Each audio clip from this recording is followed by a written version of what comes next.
This is tutorial number 30 and it covers the spline definition within Catia v5. To start off, open up a new Catia v5 part file, and once you've done that, let's go into the sketcher. So let's click Sketch and click any of the planes.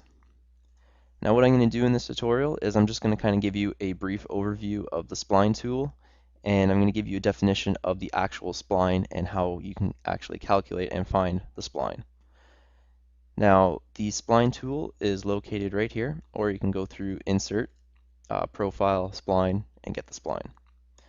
Now, if you've not already used the spline tool, you know that if you click a point and start moving it around, you're going to get a function or a profile that fits all of these points. Now, what I'm going to do is I'm going to give you an overview of the spline tool and how it actually works.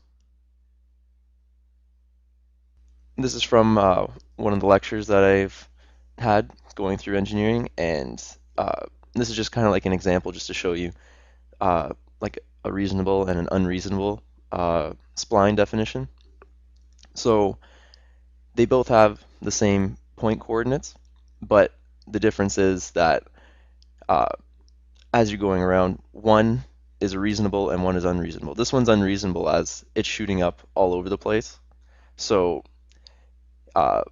really, you're not getting the true spline that you want. This one, it goes around, it curves around, and that's what you want.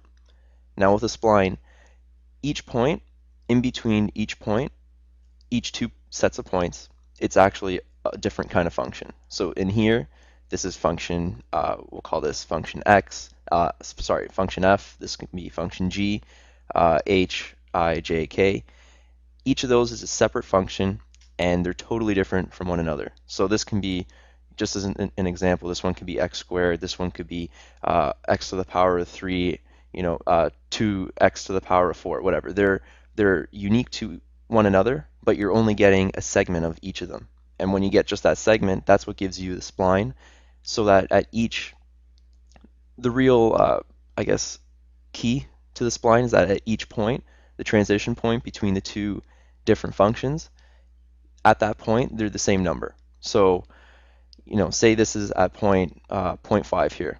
At point 0.5, function h is the exact same as function g. So when they're at 0.5, they're the same, and you get a nice transition. So when you have something like this, it's not really true. Even though they do touch the points, it's an unrealistic spline. Now, doing the spline, if you just Google it, you can actually find there's many different ways that you can manually calculate the spline.